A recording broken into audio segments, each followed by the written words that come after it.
രാഹുൽ മാങ്കൂട്ടത്തിൽ വിഷയത്തിൽ നിർണായകമായ നീക്കങ്ങൾ നടന്ന ഒരു വാർത്താ പകലാണ്. ഹൈക്കോടതി നോട്ട് അറസ്റ്റ് കൊടുത്തു. ആദ്യ കേസിൽ നോട്ട് അറസ്റ്റ് കൊടുത്തതിന് പിന്നാലെ രണ്ടാമത്തെ കേസിൽ നടപടികൾ ശക്തമാക്കാൻ തുടങ്ങുമ്പോഴേക്കും രണ്ടാമത്തെ കേസിൽ മുൻകൂർ ജാമ്യാപേക്ഷ തേടി പ്രിൻസിപ്പൽ സെഷൻസ് കോടതിയിലേക്ക് രാഹുൽ അതിവേഗം സമീപിച്ചു എന്നുള്ളതാണ് ഈ മണിക്കൂറിലെ വാർത്താ അപ്ഡേറ്റ്സ്. എന്തായാലും ഹൈക്കോടതി അറസ്റ്റ് തടഞ്ഞതിന് പിന്നാലെ രാഹുൽ മാങ്കൂട്ടത്തിൽ മൊബൈൽ ഫോൺ ഓണാക്കി എന്നുള്ള വാർത്ത കൂടി വരുന്നുണ്ട്. അപ്പോൾ രാഹുൽ എവിടെയാണ് എന്നുള്ള കാര്യം ഒരുപക്ഷെ ഇനി അന്വേഷണ സംഘം രണ്ടാമത്തെ കേസിൽ അറസ്റ്റ് നീക്കം ഉണ്ടാവുമോ തുടങ്ങിയ കാര്യങ്ങൾ വ്യക്തമല്ല. രാഹുൽ അറസ്റ്റ് തടഞ്ഞ നടപടിയിൽ പ്രതികരണങ്ങൾ വേണ്ടതാണ് KPCC നിർദ്ദേശം. സലിം മാലിക്കാണ് ആ വാർത്തയുടെ വിവരങ്ങളുമായി ചേരുന്നത്. സലിം, അതിൽ വലിയ ആഹ്ലാദ പ്രകടനങ്ങൾ വേണ്ട, രാഹുലിനെ പിന്തുണച്ച് സംസാരിക്കാൻ പോകേണ്ടതില്ല, രാഹുൽ പാർട്ടിക്കാരനല്ല എന്ന കൃത്യമായ നിർദ്ദേശമാണോ KPCC താഴേക്ക് കൊടുക്കുന്നത്?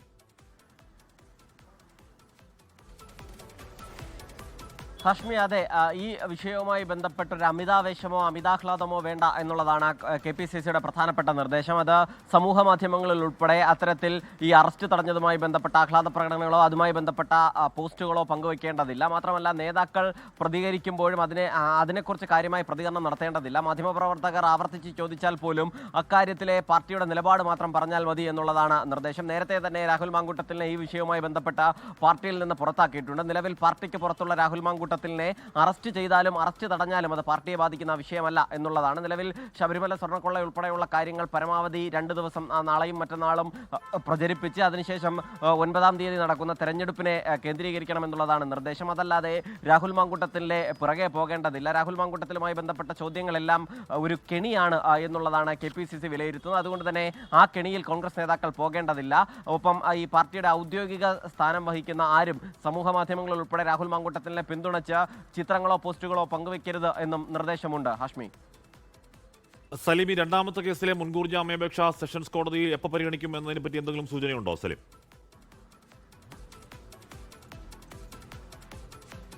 കാശ്മീർ നിലവിൽ അത് ആ സൂചനയില്ല. മാത്രമല്ല, രാഹുൽ ഈശ്വറുമായി ബന്ധപ്പെട്ട കേസ്, ഈ അതിജീവിതയെ അപമാനിച്ച കേസ് ഇന്നലത്തെ വാദം ഇന്നും തുടരുകയാണ്. അതിനുശേഷമാകും ഈ കേസ് പരിഗണിക്കുക. പക്ഷേ ഈ കേസ് പരിഗണിച്ചാൽ വളരെ വേഗത്തിൽ തന്നെ അതുമായി ബന്ധപ്പെട്ട വിധി ഉണ്ടാകാനാണ്. അതിലൊരു വലിയ വാദം ഉണ്ടാകാനുള്ള സാധ്യതയില്ല. കാരണം കഴിഞ്ഞ ദിവസങ്ങളിലൊക്കെ തന്നെ ഇതേ കേസുമായി ബന്ധപ്പെട്ട് കൂടിയുള്ള വാദം നടന്നിരുന്നു.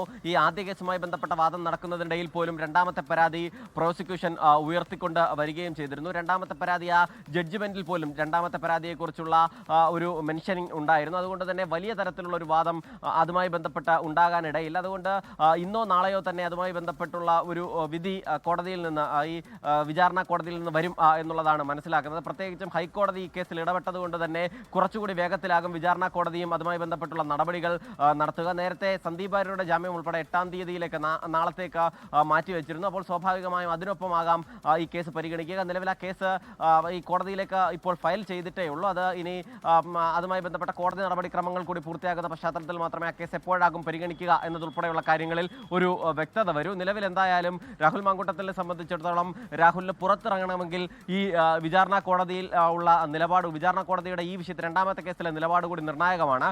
അത് വളരെ വേഗത്തിൽ ഇന്നോ നാളെയോ ഉണ്ടായാൽ തിരഞ്ഞെടുപ്പ് ദിവസം മാധ്യമങ്ങളെ ഉൾപ്പെടെ രാഹുൽ മാങ്കൂട്ടത്തിൽ കാണാനുള്ള സാധ്യത കൂടി നിലനിൽക്കുകയും ചെയ്യുന്നുണ്ട്. ഹാഷ്മി, ലോകത്തെവിടെയായാലും ഏത് സമയത്തും 24 വാർത്തകളും ഓഗ്മെന്റഡ് റിയാലിറ്റി പാക്കേജുകളും എക്സ്പ്ലെയിനറുകളും വിശദമായി കാണാൻ ഞങ്ങളുടെ YouTube ചാനൽ നിങ്ങൾക്ക് സബ്സ്ക്രൈബ് ചെയ്യാം.